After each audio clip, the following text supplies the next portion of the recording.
social media kun guutuun gartee waan kanaan dhaabbate jiru bara gara hundaan nurra dalage diini keenya yaada diini islaamummaadha maqaa himannee yaanaa jechuudha sheekoleen teennallee rabbi rahmata isin haa godhu ulumaa hin teennallee kaaliqus samaawaat wal ardi isin haa dhaqqabuu baattan irraa gaafatamtan dubbadha namni isin dhaga'u hin jiru ufirraa iyyaa haraama jedhaa gabbaa iyyaa masgida guutuu keessatti quxubaa gootan maal quxubaa waan biraa irraa gootan masgidoleen biyyattii keessa argamu quuduun quxubaan silaa hundi irraa godhamu maali adda gartee eessan gootan gariin sheekoleen rabbi akkana isin godhe jaartitee san ergaa jirtan eessan quxubaa gootan gartee inni kun haraamaarra inna lillahi wa inna ilayhi raaji'uun eessan gabbaatanii gootan ilmootee san ergachaa jirtan eessan gabbaatanii gootan gartee masgida irraa guurtanii ijaaraa jirtan eessan godhama quxubaan eessan haqa himtan ummatatti eessaan baaxilaaf gartee haqaaf dhara dabaaftan eessaaf quraanaaf hadiisa irraa gabbaatanii kun haraama kun halaala jettan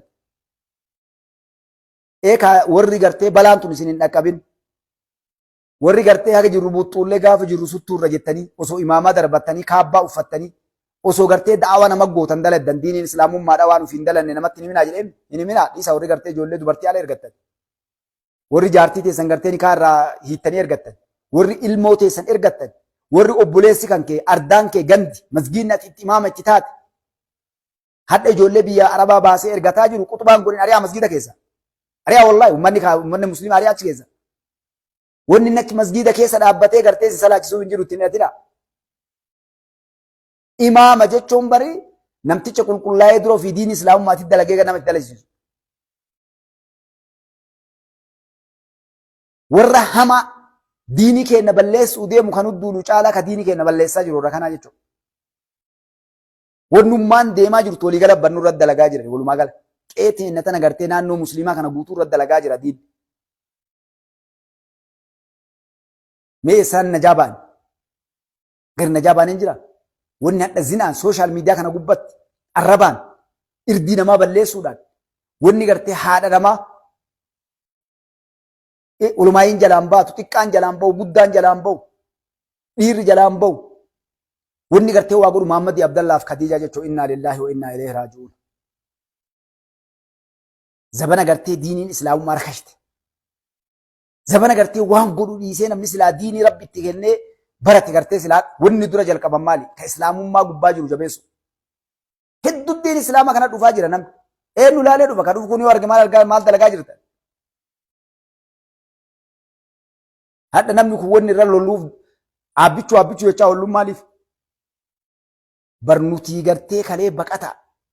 Makka galaa nuun jedhan bar lakki musliima Itoophiyaati nuun jedhan alhamdulillahi rabbil aalamiin. Mataa ol nu qabe waan namni tokkollee nuu godhaa miti islaamummaa teenya tana gartee nu hayyamuu miti namni haga hadhaa baru wanni gartee isaanuma diqqaate inshallah rabbi isin diqqeessuu deema biiznillaahi ta'ala. Osoo sa'a 24 saba kanaaf gartee yeroo kennaaf mallaqa kenna waa mara kennee gubnu gartee duuba gannu dhiibduu bar yoo isiitii nu miidhu jirti inshallah biiznillaahi ta'ala isinumatu xiqqaata duniyaa akiraallee isinumatu gartee salphata.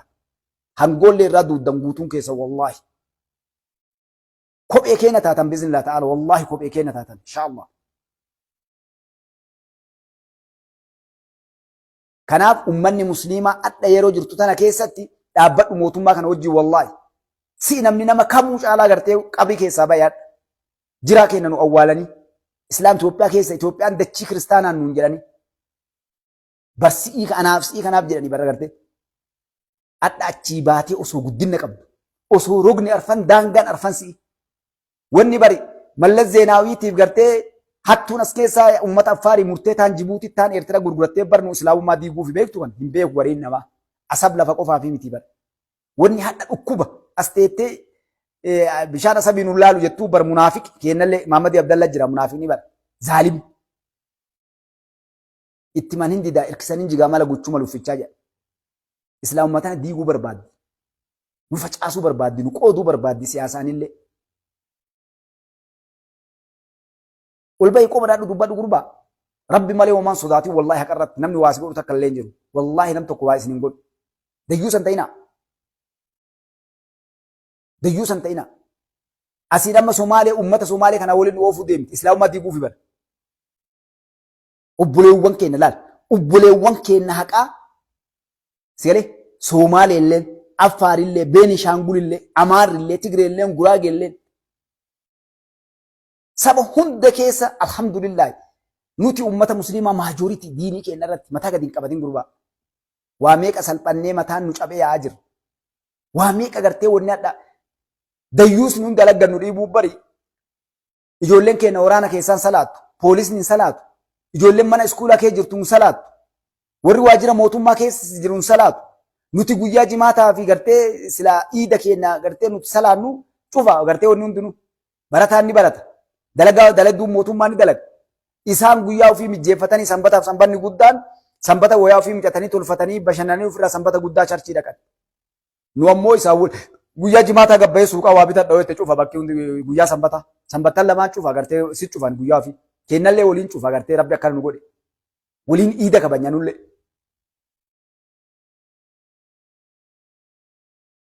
Tana si dhoorguu deema ambiyaan dhallee sirra irree qaba. Amantiin kiristaanaallee mirga akka musliimaatii qabdi. Waaqeffataallee protestaantiillee guyyaa iidaa kana gartee sanbanni guddaan ka isaanii ta'ee jimaata nu kalandarii nu waa banani. Kanarra uummanni musliimaa dalaguu qabda. Dayyuu san ta'in. Kun seera kalee tumanii namni mootummaa waajjira mootummaa dalagu barataan hin salaatu jedhanii adda lafa dhiitanii buqqisuu qabna tana. Waraanni salaatuu qaba. Poolisni salaatuu qaba. Hojjetaan mootummaa ministeerri salaatuu qaba. Yoom fayyadamtanii yoom ittiin fayyadamin? Yoom dubbatta sheekoleen keenya walii galtee mootummaan adda jiru bakka masgiida bare muummichi ministeera masgiida 124 kenneefi osoo aqiidaa yookaan Oromoo fi Amaaraaf Tigreedhaan nu qoodanii si'achi nu oofan muummichi ministeeraa dalagaa kabiraa isinii kenna dadhabee itti dhiisan. Yeroo siyaasaa jedhaniin gartee qaata yaate wannaa qaccee qabatte sheenni kennallee qaata imaamaa qaccee qabatee gartee. Yeroo tadiinii taaqaatuun dhufte qaata qadaadame waan isin qadaaduu wallaalle wallaahi. Qabriyyaa uyaatan hin dagatina. Irraa gaafatamu uyaatan. Abboo mootummaa isin dhoorge gadaadha mootummaa kana isin dhoorge yooti maal jettaa? Kolleejjii sii banee yuunivarsiitii ijaarradhu jedhee baankii sii banee miidiyaa sii banee mirga sii kennee addunyaa bakka feete deemi. Addunyaa waliin waan barbaadan dalagadhaa mootummaa kana takka argatan. Suudi Arabiyaan akkas hin gootu baradha. Mee dhaqii biyya musliimaa akkadha mootummaa Itoophiyaa kana si yayyam naafiti kijibduu naan jedhe. Addunyaa keessaa dhaqi. Mee naafiti Suudi Arabiyaa baradha waa'ee diin rabbi haa ulkaateen dubbattu olumaa hin mallatteessi bara. Imaamoonni nadha masgiida guddaa Makkaa Madiinaa salaachisan bara namticha mujriima san jalaa ol kaan hin kaan. Meeqatu hidhaa dhaabbataa jira meeqa karee dhabaamsi. Hadha silaa biyyi diinii islaamummaa qabdu siin. Akkam jirti biyya Arabootaa tun guutuun tasilaa islaamummaa waaman. Akka Itoophiyaa haqinanii eenyu sii kennu. Maaliif muummichi ministeera maaliif seenni beeka islaamummaa keessa dhalatee keessa guddate. Itoophiyaa ijaaruufillee deebisee nagaa buusuufillee kana takkatti karaan xurreen only the way karaan tokkocha kana. Kanaaf namni sitti hin taphatin jechuu barbaadeetti. Dhagaa dhugaadha hadha yoo ati haqa tana dubbattee waan si eeggatu ni beektan. Tawakkaltu alallah hasbunallah wa ni'mal wakiil jedhiti qajeel gurbaa. Waraana cabaa harkaa qabu gartee ka waraana isaa nam cabsuu hin dandeenye. Abbaa jabaa. Isa si duuba jira. Hasbunallah wa ni'mal wakiil rabbinaaf qajeel gurbaa. Maal mataa mammarta? Maal gajjettee lafarra daa'imta? Maal nama harka dhooftu? Salaanni yoo sigga ol ka'e salaati bakka feetoo jiraat.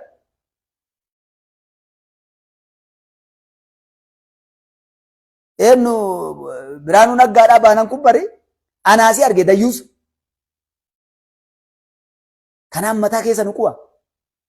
Hadha islaamummaa dheengaddumtara waa'ee duddeebaa jira gabbaanee dubbattanii dubbanne. Mee yoo amma Jawaar jenne Baqqalaa Asaffan Shanee maali jenne qaata yaatan ulee guurattee rabbumaaf jirra malee albee guurattee yaa eegarte. Xiqqaa guddaallee dayyuus ni qaata yaa eegarte walii galee. Nama tokko kiristaanaan wajjeesu deemuun barbaanne nagarra gammaa. Nama tokko dhagaa nurra darbatu nagarre. Ka ofirraa dadhabne Maammadiif Abdallaa Faaxumaaf Kadiije ganda keenya malee kan hubalu bada dayyuusa. Rabbi rahmata isinii haa godhu waan biraan jennu. Munaafiqa. Hin saalfatu ammallee bar warra kalee islaamummaan Itoophiyaa keessa hin jirtu jedhu mootummaan akkasiin jiru. Sheeka bara arge wallahi rabbi rahmata si haa godhu yaa sheeka. maqaan si sheekaa mire maqaan si imaama bara sheek ibalu rabbiin rahmata si haa godhu nama islaamummaan Itoophiyaa keessa hin jirtu jedhu mootummaa akkasii takkaan agarree jedha innaa lillaahi wa innaa ilayhi raaji'uun innaa lillaahi wa innaa ilayhi raaji'uun sheekaa roobeen kuchisiistee miijim jaamsi warra roobee warri baalee illee warri baalee warri roobee keessaayyuu sheekaa baalee roobee kuchisiistanii bari isin beennaa isin keessa illee dhukkuba jiru naftanyaa isin keessa dha gartee dhukkuba isin keessa jiru ni beennaa sheekaa roobee gartee kuchisiisanii akka dubban dhabne jedhe namni gabbaasee waatti dhameen nuu baasee hin jiru yoo jiraate wanni inni jedhe sheekaa roobee sanii ol yoo jedhe hin dalagamuu miti yoo waan fedhe jedhe mirga qaba. Wallahi rakkoo qabna beektanii dhukkuba qabna jala nama abbamaan jaamsi maana dubbista namni waa dubbadhe waa dhukaasa bara. Ka itti gubatanii sheekaa roobee osoo isiin achi teettu sheekaa roobee abbichuu harka fuudhe san qofaa miti dhufee iskaayinaayitii hin iyyine odalli akka harree Harargeen Shawaan Gujiin Booran bakka hundaa iyyite bara Awurooppaa Ameerikaadha akka odal harree iyyite wal jalaa bara. Hin lallabdee bara wal jalaa hin dandeettu gartee yeroo namni keessaayyuu sheekaa roobee qaama islaamaa barsanii sheekaa nama ilmi illee qara'e ilma namaa dongora ni qabaataa isheenni suwaanuuf danda'e. Hin dandeettu garuu laal kana siin jenna bara. Osoo sheekaa roobee amantii tana qabaachuu baatee nama biraa ta'ee Porofaayila gubbaa kayaatti durriyyeen ta'e. Osoo sheekaa roobee ta'uu baatee magaalaa roobee ijoollee baalee ta'uu baatee hin gubatan kaa baalee tan akka itti nyaatan ka dhaban dayyuusni achi keessa taa'ee jilbaan lafarra deemu sheekaa roobee kuchisiisee jechuudha. Ummanni roobee ammoo maqaa of nyaattan ummanni baalee maqaa. Namni muka isinii cabsee akka baaleetis irraa iyyineenu maal godhaa baane kun osoo marmara geessanii maqaa isinii dhawan. Wallahi waan garii yeroo laallu bara Oromootti wallahi garaan nyaata ummanni kiyya kun. Ani waan irraa laale namatu waan naan jedhe uumama gartee gaafa beekumtii namaa kennanii diidan nu darban kana jalqaba namni maqaadhaadhaan namni eeran. Akkanuma laaltee abboo sheechi kana fiddanii achi geettani wallahi maal jettii miti Gabriel maalii yoo jetteeti yoo isa achi fiddan tanawwa addaan galla waliin jedhan gartee. Sheeticha akkana gartee yookaan diiniif yookaan gartee oromummaadhaaf gartee akkanatti yoonna godhu kana akkana finnee nama gartee sunnaa irraa mul'atu kan warra jedhee achi kaa'e kana waan jedhan dhufee abboo si eeran ilaala akkana jedhanii ebalu faa si eere ebalu faa si dhorkite ati maal arrabsinee naan jedhe warra gartee booji'amtoota hattoota warra diqaalota jedhee gartee arrabsu ergamtoota jedhee warra arrabsu badhaasanii eekaa warri akka amma gartee maqaa isaa naa himaa eenyuttanii gurbaa kana kaama enu naima enu ka habtaamu lammuutu enu tanifa warra barsaree irraa qaleetti diige guutuu isi akkas godhii naan jedhe namni allatti amantiin diyallee naan gootu nama arrabsee illee gartee beekumtii argachuu barbaadu jedhee. Sheekaa roobee wanni kuchisiistee fi waan biriiti bara hiree argatanii akkam goonee nyaanna ka qaraa jedhan warra garaan gubatee fuudhee dabarsee jechuudha. Osoo yakka kana caalaa dalage uummanni roobee yakka maqaadhiis maqaa sanii maqaa adda mootummaan kun nama kana waamee kabaje saniif jecha sila adda namni kun osoo yakka fedhe dalage fuudhanii hidhanii jechuudha. Tana bara rakkoon ta'e. Wanni iyyinuu kana bara. Akkam goonee baafnaree abbaa waan nu dandeenyu miti. Uummata summi walirratti gartee summi. Maa namni meeqa itti kaabare haga sheekoleen baatutti sheekaa roobee namni meeqa irraa waraabne gabbayee gaafa inni mul'atee garte. Hin danda'ani bare abbichuun yeroo garii wallahi rabbi umrii isaa dheeressu isaan dheeressu waan jedhu. Hizdi waliin raftu jedhe Oromoon gartee rakkinni nu qabu. Yeroo tokko waa argate qaata in jette laal. Maa namni meeqaa ka'ee kunsiree miliyoona tokko jedhee sheenni dhugaadha dongorsan jedhee bahee dubbata.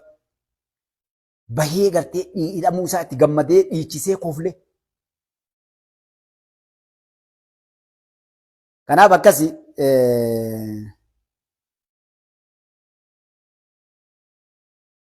girrisaan san waliis gaara girroon dhiisi girroo waan biraa qaba. Waa'ee girroo irraa kan natti naafsanii.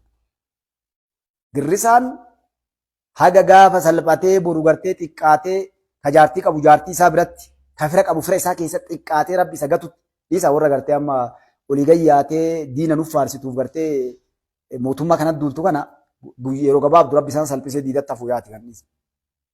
Nama waan girrootanii warra gartee maqaa siyaasaa yaa'u kafaa'uu fi shanee fi jawaarii fi jinni jala yaa'u kanneen kunniin gartee warra kasaare gartee saree roobaa ta'an sani.